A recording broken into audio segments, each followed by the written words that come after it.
Hello everyone. तो कैसे हैं आप सब। और आज का हमारा टॉपिक है ड्रग डोज कैलकुलेशन। और अक्सर ये ऐसा टॉपिक है ना कि हर किसी को ये टॉपिक बहुत ही डिफ़िकल्ट लगता है। एक्चुअली ये टॉपिक मुझे भी बहुत डिफ़िकल्ट लगता है, ठीक है। पर आज इस टॉपिक को आसान करने हम चले हैं और इसको हम बेसिक से स्टार्ट करेंगे ज़ीरो से, ठीक है। तो अब बेसिक सा एक ऑर्डर है, डॉक्टर्स ऑर्डर, कि हमने डोपामाइन देना है 5 माइक्रोग्राम पर केजी पर मिनट पे। एक डॉक्टर ने एक हमें ऑर्डर कर दिया कि हमने डोपामाइन देना है 5 माइक्रोग्राम पर केजी पर मिनट पे, ठीक है। सबसे पहले तो हम ऑर्डर देखेंगे कि ये इतना ख़तरनाक, बिल्कुल बिगनर लेवल में ना हम ये ऑर्डर देखेंगे, यार इसमें तो केजी भी है, मिनट भी है, माइक्रोग्राम्स भी है, और ये तो एक बहुत मुश्किल सा लग रहा है जैसे ऑर्डर, ठीक है। फिर हम जाएंगे और क्रैश कार्ट में से डोपामाइन की एक वाइल उठा लेंगे। जब हम वाइल उठाएंगे तो उस पर होगा, उस पर हम सबसे पहले हम देखेंगे डोपामाइन, उसका जेनेरिक नेम। फिर हम उसकी एक्सपायरी डेट देखेंगे और हम उस पर देखेंगे कि उसकी कंसंट्रेशन क्या है, उसमें क्या लिखा हुआ है, ठीक है। तो उसमें लिखा होगा 200 mg पर 5 ml, ठीक है। हमें ये तो पता चल गया कि हमने वाइल भी सही उठाई है और एक्सपायरी भी उसकी नहीं है और उस पर ये कंसंट्रेशन है, ठीक है।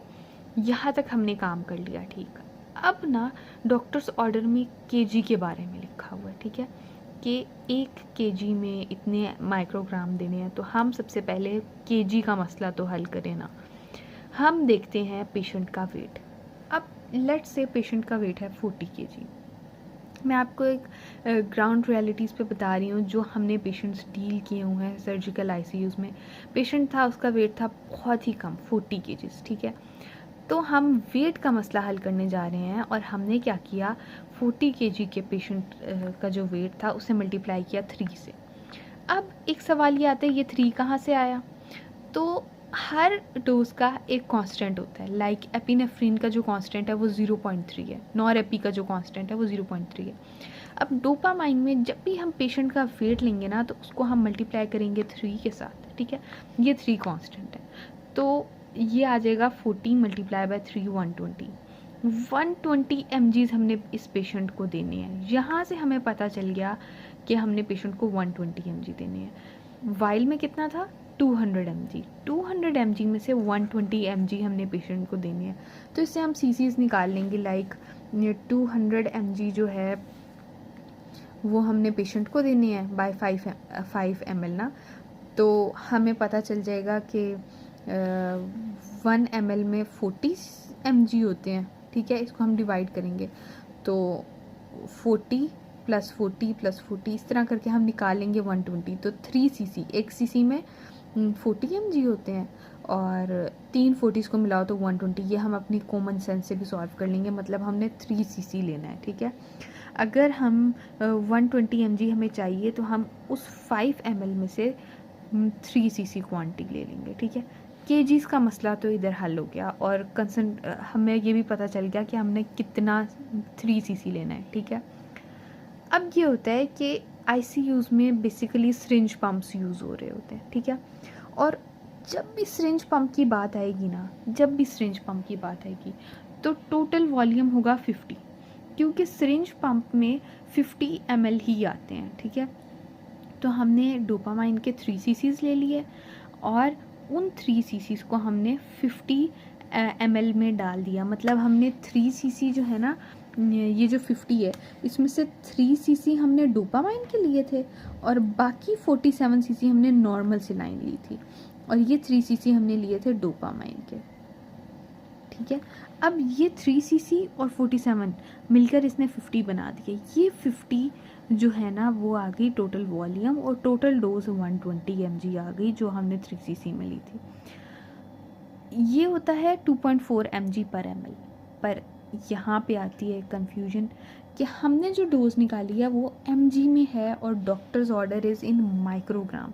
और वैसे भी जब हम माइन्यूट चीज़ों की तरफ बात करते हैं ना, जिस तरह माइक्रोग्राम्स और मिनट्स में हम बात करें, तो हमने बेसिक्स और छोटे छोटे यूनिट्स की तरफ जाना है। तो हम इसको मिली में नहीं लेंगे, माइक्रो में लेंगे। माइक्रो में कन्वर्ट करने के लिए हम इसको 1000 से मल्टीप्लाई कर देंगे 2.4 को, तो 2400 आ जाएगा, ठीक है। 2400 माइक्रोग्राम पर ml, ये तो एक कंसनट्रेशन हमने निकाली है, ठीक है। ये स्टेप हम ना भी करें ना, तो हमने कंसनट्रेशन निकालनी मस्ट थी हमें, कि आगे जो फार्मूला हम यूज़ होगा उसमें पता चलेगा। क्यों कंसंट्रेशन निकालनी मस्ट थी? कि यहाँ पे मिनट लिखा हुआ है, ठीक है।